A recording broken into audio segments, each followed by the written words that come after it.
Hello दोस्तों, good morning. स्वागत है एक बार फिर से आप सभी का एमजेटी एजुकेशन में। दोस्तों, आज है 2 दिसंबर और आज के दिन मनाया जाता है एक विश्व कंप्यूटर साक्षरता दिवस।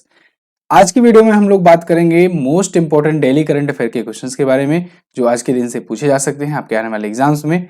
इसकी पीडीएफ और क्विज आपको एमजेटी ऐप पर भी दी जाएगी, बिल्कुल फ्री में डिटेल के साथ। लेकिन आगे बढ़ने से पहले मैं आपका क्विकली रिविजन करवाना चाहूंगा कल के करंट अफेयर का।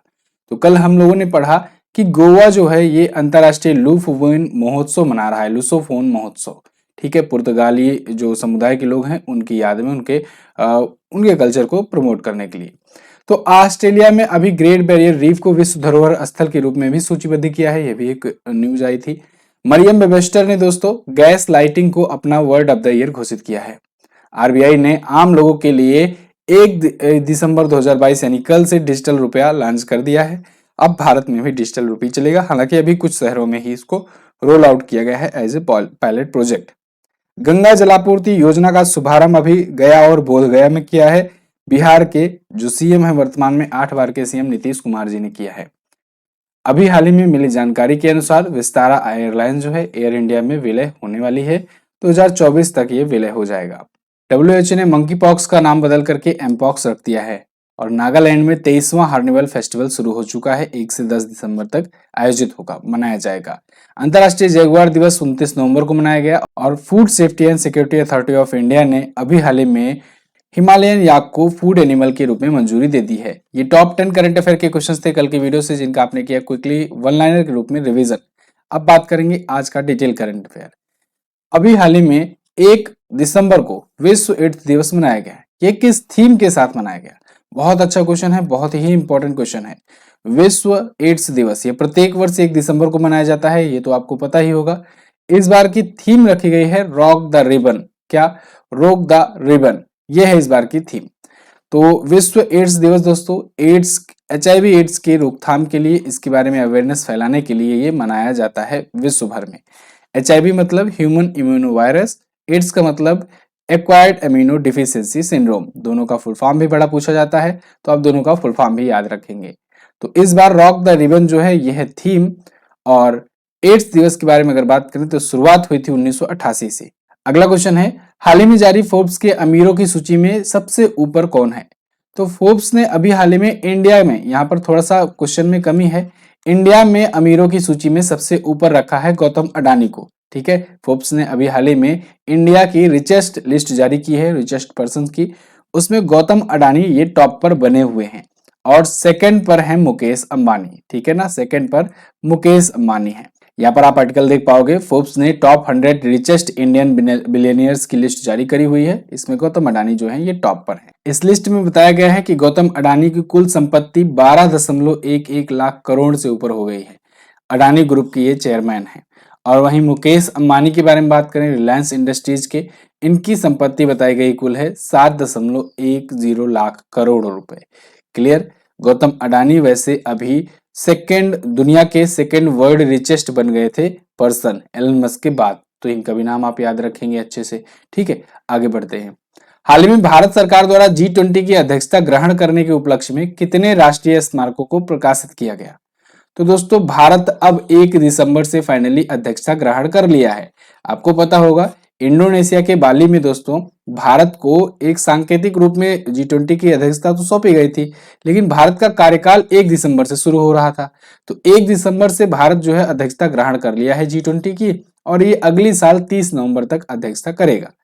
तो भारत 18वें G20 की 18वां इस बार का संस्करण है, तो 18वें G20 की अध्यक्षता कर रहा है। ठीक है, अब इसके अवसर पर भारत ने लोगो वगैरह तो लॉन्च किया ही था पहले ही, तो लोगो वगैरह को अब उसके वेबसाइट पर ऐड कर दिया गया है G20 की। यहाँ पर आप देख पाएंगे भारत का लोगो कुछ इस प्रकार से है। इस लोगो में वसुधैव कुटुंबकम भी लिखा हुआ है, one earth, one family, one future. ठीक है, लोगों को बड़े ध्यान से देखिए, इसमें से क्वेश्चंस बन सकते हैं। कैसे बन सकते हैं?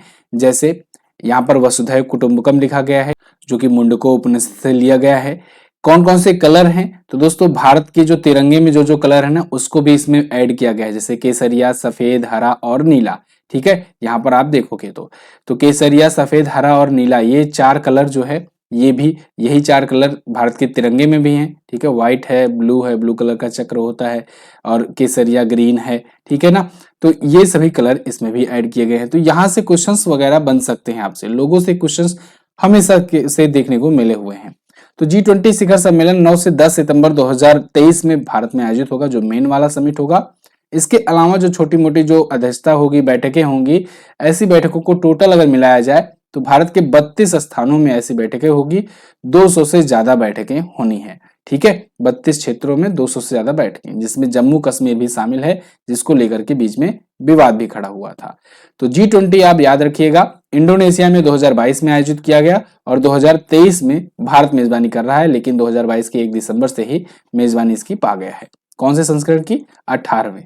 तो ये चीजें आप याद रखेंगे। क्लियर है? तो इसके लिए अभी जो है G20 प्रेसिडेंसी के लिए 100 मॉन्यूमेंट्स जो हैं इसको प्रकाशित किया गया है। 1 से 7 दिसंबर तक इसको प्रकाशित किया जाएगा। ठीक, आगे फीफा वर्ल्ड कप 2022 में पुरुषों के विश्व कप में पहली महिला रेफरी बनने वाली स्टेफनी फ्रेपर्ट किस देश की हैं? तो दोस्तों फीफा वर्ल्ड कप जो चल रहा है कतर में, इसमें क्या हो रहा है कि पुरुषों का ही क्योंकि विश्व कप है, इसमें रेफरी बनने वाली पहली महिला बन गई है स्टेफनी फ्रेपर्ट। तो यहां से क्वेश्चन तो आपको बनेगा ही, लेकिन यहां पर क्वेश्चन क्या है कि स्टेफनी फ्रेपर्ट जो है ये किस देश से है? ये है फ्रांस की। तो ऐसा भी क्वेश्चन बन सकता है। ठीक है, तो फ्रांस की स्टेफनी फ्रेपर्ट जो है ये पुरुषों के विश्व कप में पहली महिला रेफरी बन गए हैं। ये आप देख पाएंगे, यही है स्टेफनी फ्रेपर्ट। ये फर्स्ट वीमेन रेफरी बन गई हैं मेंस वर्ल्ड कप में, ये रेफरी का काम करने वाली। ठीक है, तो अभी 1 दिसंबर को कोस्टा रिका और जर्मनी के बीच खेले गए मैच में इन्होंने रेफरी की भूमिका निभाई है। इससे पहले ये यूईएफए चैंपियंस लीग में भी रेफरी बनने वाली पहली महिला थी। अच्छा, इस बार फीफा वर्ल्ड कप ने 3 महिला रेफरी को चुना हुआ है। ठीक है, 3 महिला रेफरी में एक तो यही है स्टेफनी फ्रेपर्ट जो कि फ्रांस की हैं, 2 और हैं, एक रवांडा की सलीमा मुकान सांगा है और जापान की यामासिता है दूसरी। ठीक है, तो ये 3 महिला रेफरी हैं जो इस बार काम आएंगे। अच्छा, फीफा बोले तो फेडरेशन इंटरनेशनल दी फुटबॉल एसोसिएशन, स्थापना 1904 में हुई थी। कहां पर हुई थी मत भूल जाना, पेरिस में फ्रांस में स्थापना हुई थी, लेकिन हेडक्वार्टर इसका ज्यूरिख में है। कहां पर है? हेडक्वार्टर इसका है ज्यूरिख में, याद रखना है आपको। इसके अलावा गियानी इन्फेंटिनो जो हैं ये इसके अध्यक्ष हैं। अच्छा, फीफा वर्ल्ड कप हो कहां रहा है? ये कतर में हो रहा है 2022 का। 2022 का कहां पर हो रहा है? कतर में हो रहा है। इस बार लाइब जो है इसे चुना गया है क्या? मस्कट। इसके अलावा बायजूस जो है ये टाइटल स्पॉन्सर है इसका। इसके अलावा बॉल किसने बनाया है? एडिडास ने बॉल बनाया हुआ है इसका। ठीक है, और क्या, और आपको क्या याद आ रहा है कतर से? कतर में विश्व कप, इसमें 32 टीमें हिस्सा ले रही हैं। ठीक है, इस बार अगली बार वाला कहां पर होगा? अगली बार वाला कनाडा, अमेरिका और मैक्सिको में होगा, यानी नॉर्थ अमेरिकन कॉन्टिनेंट में होगा। कब होगा? 2022 से 4 साल और जोड़ लो, 2026 में होगा। क्लियर? आगे बढ़ते हैं। हाल ही में उत्तराखंड सरकार ने किसको अपना नया ब्रांड एम्बेसडर बनाया? तो उत्तराखंड सरकार ने दोस्तों अभी हाल ही में प्रसून जोशी जी को अपना नया ब्रांड एम्बेसडर नियुक्त किया है। प्रसून जोशी यहां पर आपको इमेज में दिख रहे हैं, ये देखिए ब्रांड एम्बेसडर नामित किए गए हैं उत्तराखंड के। ठीक है, प्रसून जोशी जो है सीईओ एंड सीओओ हैं मैकॉन वर्ल्ड ग्रुप इंडिया के। वैसे तो ये बहुत ही फेमस लेखक और गीतकार है, इनको पद्मश्री से भी सम्मानित किया जा चुका है। तो पद्मश्री प्रसून जोशी अब ब्रांड एम्बेसडर होंगे उत्तराखंड के। उत्तराखंड ने पिछले दिनों में कुछ और भी ब्रांड एम्बेसडर अपने अलग अलग प्रयोगों के लिए, अलग अलग कार्यों के लिए किया हुआ है। जैसे इनको तो अभी सांस्कृतिक विरासत को प्रोत्साहित करने के लिए किया गया है, यानी कि उत्तराखंड के कल्चर को प्रमोट करो। ऐसे ही उत्तराखंड ने ही अक्षय कुमार को भी ब्रांड एम्बेसडर बनाया था अभी कुछ दिन पहले, ऋषभ पंत को भी बनाया, वंदना कटारिया को भी बनाया। इन दोनों को तो आप जानते ही हो। वंदना कटारिया जो है ये महिला हॉकी प्लेयर हैं और ओलंपिक में इन्होंने लगातार 3 गोल करके एक हैट्रिक बनाया था और हैट्रिक लगाने वाली पहली महिला खिलाड़ी बनी थी वंदना कटारिया। ठीक है, अगला देखते हैं। ग्लोबल प्राइम सिटीज इंडेक्स में मुंबई किस स्थान पर है? तो अभी ग्लोबल प्राइम सिटीज इंडेक्स जारी की गई, किसके द्वारा? नाइट फ्रैंक के द्वारा। किसके द्वारा? नाइट फ्रैंक के द्वारा ये जारी की गई और इसमें क्या हुआ कि मुंबई जो है ये भारत में शीर्ष स्थान हासिल किया है, लेकिन ओवरऑल रैंक इसकी 22वीं है। 22nd इसकी ओवरऑल रैंक है। यहाँ पर आप देख पाओगे, आर्टिकल है बिजनेस स्टैंडर्ड का। Mumbai takes 22nd spot in prime global cities index Q3। तीसरे क्वार्टर में ये आई है रिपोर्ट, जिसमें प्राइम ग्लोबल सिटीज इंडेक्स में ये 22वें स्थान पर है। ठीक है, नाइट फ्रैंक के द्वारा ये जारी की गई है रिपोर्ट। तो अच्छा, एक चीज और, बेंगलुरु और दिल्ली भी इसके बाद ही है। प्रीमियम आवासीय संपत्तियों की कीमतों में सालाना बढ़ोतरी को आंकने वाला ये वैश्विक सूचकांक है। नाइट फ्रैंक यहाँ पर है, दिया गया है, जारीकर्ता भी पूछा जाता है आपसे, तो नाइट फ्रैंक जो है जारीकर्ता भी आप याद रखेंगे। क्लियर है ना? आगे बढ़ते हैं। हाल ही में कहाँ के पूर्व राष्ट्रपति जियांग जेमिंग का निधन हो गया? तो जियांग जेमिंग दोस्तों ये चाइना के पूर्व प्रेसिडेंट थे, इनका अभी हाल ही में निधन हो गया है, चाइना के। अच्छा, ये प्रेसिडेंट थे ऐसे, अभी आप समझो कि भारत का चाइना का रिलेशन एक टाइम पर 1959 के बाद से खराब होना शुरू हुआ। 1962 में तो युद्ध ही हो गया, उसके बाद सियाचिन पर कब्जा हो गया, तो तब से तो समझ लो कि चाइना दुश्मन ही बना हुआ है। बीच बीच में कुछ टाइम पर ऐसा हुआ था कि रिलेशन कुछ सुधरे थे, उस रिलेशन को सुधारने में इनका बड़ा योगदान रहा था, जियांग जेमिन का। तो इन्होंने भारत से रिलेशन को काफी ठीक ठाक तक स्तर तक ला दिया था एक टाइम पर।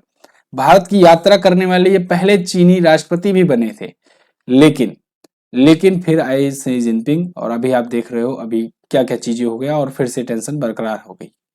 तो फिलहाल 1996 में ये भारत का दौरा किए थे और भारत की यात्रा करने वाले पहले चीनी राष्ट्रपति भी बने थे। विवादित सीमा तनाव भी इनके टाइम पर कम हुआ था।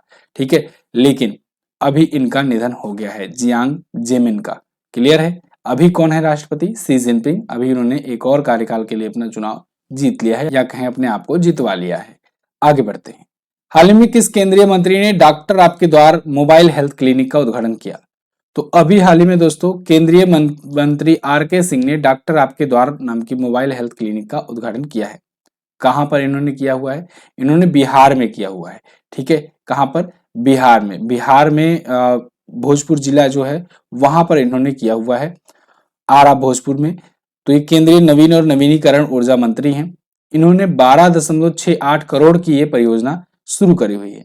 अब इसके तहत गरीब वर्ग को मुफ्त में इलाज दिया जाएगा। इसके लिए 10 मोबाइल हेल्थ क्लिनिक शुरुआत होगी। मोबाइल मतलब चलता फिरता, तो मोबाइल हेल्थ क्लिनिक होगा, मतलब जा करके लोगों को स्वास्थ्य सुविधाएं प्रोवाइड करेगा।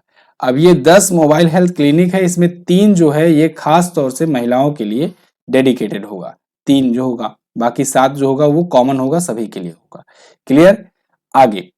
अच्छा, ये बिहार से न्यूज है, याद रखिएगा, बिहार से ही। तो अभी मैंने आपको कल बताया था, कल एक योजना बताई थी कि बिहार में गया और बोधगया जिले में क्या हुआ है, वहां पर गंगा जल के लिए एक परियोजना शुरू की गई है। किसने शुरू किया? सीएम नीतीश कुमार ने। अच्छा, सीएम नीतीश कुमार ये 8वीं बार सीएम बने हुए हैं, और 8वीं बार सीएम बने हैं, ये क्वेश्चन अभी पूछ लिया गया था कल सीजीएल के एग्जाम में।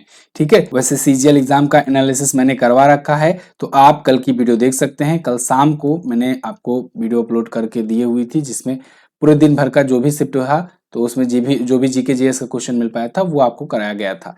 ऐसे ही आज भी जो होगा, तो आज भी शाम को एक वीडियो अपलोड होगी, जिसमें दिन भर का जो भी क्वेश्चन पूछा जाएगा उसको आपको बताया जाएगा। बाद में व्हाट्सएप ग्रुप में और टेलीग्राम ग्रुप में आपको पीडीएफ वगैरह भी दे दी जाती है। आगे बढ़ते हैं। हाल ही में किस समाचार चैनल के वरिष्ठ कार्यकारी संपादक रवीश कुमार ने अपने पद से इस्तीफा दे दिया?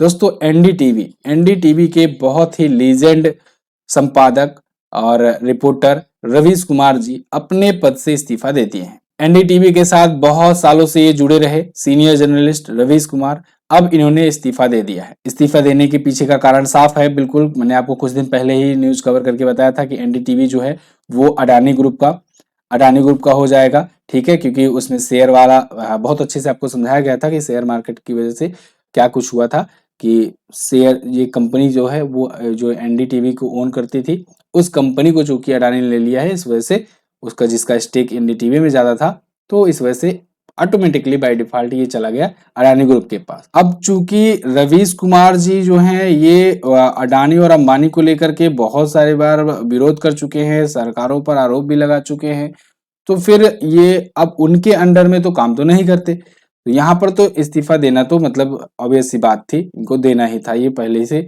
मन भी बना ही लिए थे। तो फिलहाल ये इस्तीफा दे दिए हैं। एनडीटीवी इंडिया जो है अब ये एंड अभी आने वाले टाइम में मैं आपको क्वेश्चन भी बताऊंगा। अभी एक्विजिशन चल रहा है अडानी ग्रुप के अंतर्गत, ये पूरी तरीके से आने वाला है। तो फिलहाल रवीश कुमार जी का एक चैनल भी है, अगर आप सब्सक्राइब करना चाहें तो जाकर के सब्सक्राइब कर सकते हैं। 1 मिलियन से ज्यादा सब्सक्राइबर भी हैं और अभी के टाइम पर शायद ये यूट्यूब पर ही रहेंगे।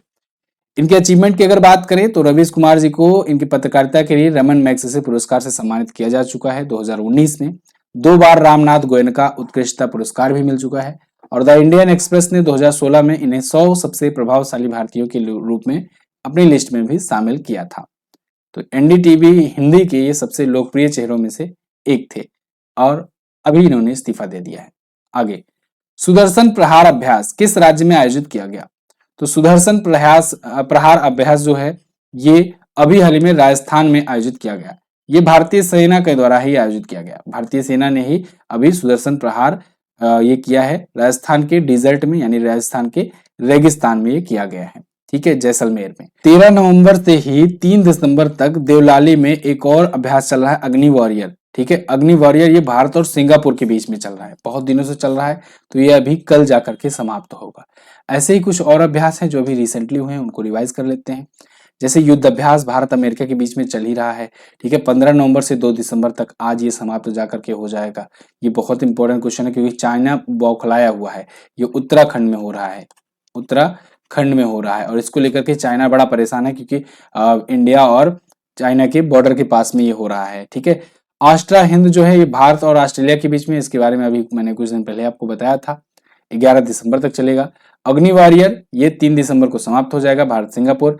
हरिमाऊ शक्ति ये भारत और मलेशिया के बीच में 28 नवंबर से शुरू हुआ है, 12 दिसंबर तक चलेगा। गरुड़ शक्ति भारत इंडोनेशिया के बीच में 21 नवंबर तक है हुआ। और काजिंड जो है ये भारत कजाकिस्तान के बीच में दिसंबर के बीच में होगा, अभी इसी महीने में होगा। ठीक है ना, तो ये कुछ रीसेंट अभ्यास है। क्लियर है? तो ये तो थे दोस्तों आज के दिन के टॉप 10 करंट अफेयर के क्वेश्चंस। आगे बढ़ूं इससे पहले मैं आपको बताना चाहूंगा अपनी पुस्तक के बारे में। देखिए, कल कुछ लोग कमेंट कर रहे थे सर कॉस्टली पड़ जा रही है किताब। तो कॉस्टली के लिए मैंने आपको बताया कि क्योंकि यहाँ पर वन लाइनर नहीं दिया गया है। अगर दोस्त मैं वन लाइनर देता तो 80 से 90 पेज में मैं सिमटा देता इसको और उसके बाद फिर कागज की कॉस्टिंग कम आती। पेपर की ही कॉस्टिंग सबसे ज्यादा कॉस्टिंग होती है बुक में, तो वो कॉस्टिंग कम आती। लेकिन यहाँ पर पेजेस की संख्या 168 तक पहुंची है, वो भी कंप्रेस करके दिया गया है, तो इसकी वजह से प्राइस बढ़ गया है। ठीक है ना, और प्राइस बढ़ने में बहुत सारे फैक्टर काम होते हैं। अगर आप इस इंडस्ट्री में जाओगे तो आपको चीजें पता चलेगी धीरे धीरे। दूसरी बात, यहाँ पर डिटेल इसलिए दिया गया है क्योंकि आपको भी पता है, मुझको भी पता है, बिना डिटेल के आपका कुछ होने वाला नहीं है। अगर आप वन लाइनर पढ़ करके जाना चाहते हो एग्जाम देने, तो ये मात्र आप अपने दिल को सांत्वना दे रहे हो, बस अपने आप को बेवकूफ बना करके बस जा रहे हो एग्जाम देने। जब तक आपको क्वेश्चन से डिटेल नहीं मालूम होगी तब तक आप 100% श्योर होकर के नहीं जा सकते एग्जाम देने। तो इसी वजह से इसमें जो भी डिटेल जहां भी जरूरत है, डिटेल की जरूरत दी गई है चीजें। इसके अलावा इसमें राज्यवार करंट अफेयर को कवर किया गया है, इसके अलावा देशवार किया गया है कवर। जैसे राष्ट्रीय घटनाएं हो रही हैं तो राष्ट्रीय घटनाओं में आपको उत्तर प्रदेश जैसे शुरू हो रहा है तो उत्तर प्रदेश की साल भर की जितनी घटनाएं हैं सब एक जगह पर, बिहार की जितनी घटनाएं हैं सब एक जगह पर, मध्य प्रदेश की जितनी घटनाएं हैं सब एक जगह पर। तो इससे क्या होता है कि जैसे मान लीजिए कोई लड़का है वो एमपीएससी की तैयारी कर रहा है या फिर मान लीजिए बीपीएससी की तैयारी कर रहा है, तो बीपीएससी की तैयारी कर रहा है तो उसको बिहार स्पेशल भी पढ़ना जरूरी है। ऐसे में वो पूरा किताब में खोजे, इससे अच्छा बिहार का एक जगह पर पा जाता है। ऐसे ही देशवार भी करंट अफेयर है। अंतरराष्ट्रीय घटनाएं जब आपकी शुरू होंगी तो अमेरिका जैसे शुरू हुआ तो अमेरिका का पूरा सब चीज एक जगह, रूस शुरू हुआ तो रूस का सब एक जगह पर मिल जाएगा। ऐसे बहुत सारी चीजें हैं, इस बुक की खासियत है जो सबसे अलग बनाती है इस पुस्तक को। इस पुस्तक को आप अमेजन से ले सकते हो, ये ऑफलाइन मार्केट में वैसे दुकानों पर नहीं आने वाली है क्योंकि उतना आप समय बचा नहीं है। आप इसे अमेजन से ऑर्डर कर सकते हो, ठीक है ना। तो अभी के लिए आप लिंक डिस्क्रिप्शन में दिया गया है, वहां से जाकर ऑर्डर कर सकते हैं या फिर सर्च कीजिएगा सिंपली एमजेटी बुक लिख करके अमेजन पर, आपको किताब मिल जाएगी वहां पर। ठीक है, कल मैंने आपसे क्वेश्चन पूछा था भारत के रक्षा सचिव कौन है, तो वो है Aramane Girdhar. Golden peacock award किसने जीता है, आई हैव इलेक्ट्रिक ड्रीम्स ने जीता है। ठीक है, अच्छा आज आपको क्या बताना है, आज आपको बताना है भगवान महावीर वन्यजीव अभयारण्य किस राज्य में है। इसके अलावा रिटेल डिजिटल रुपए के पहले चरण के पायलट प्रोजेक्ट में किस बैंक को शामिल किया गया है। कमेंट करके बताइएगा दोनों क्वेश्चंस के बारे में। और इस वीडियो की क्विज और पीडीएफ आपको एमजेटी ऐप पर मिल जाएगी, तो आप वहां से बिल्कुल फ्री में उसको एक्सेस कर सकते हैं। चलिए मिलते हैं अब अगली वीडियो में, तब तक के लिए नमस्कार, जय हिंद, वंदे मातरम।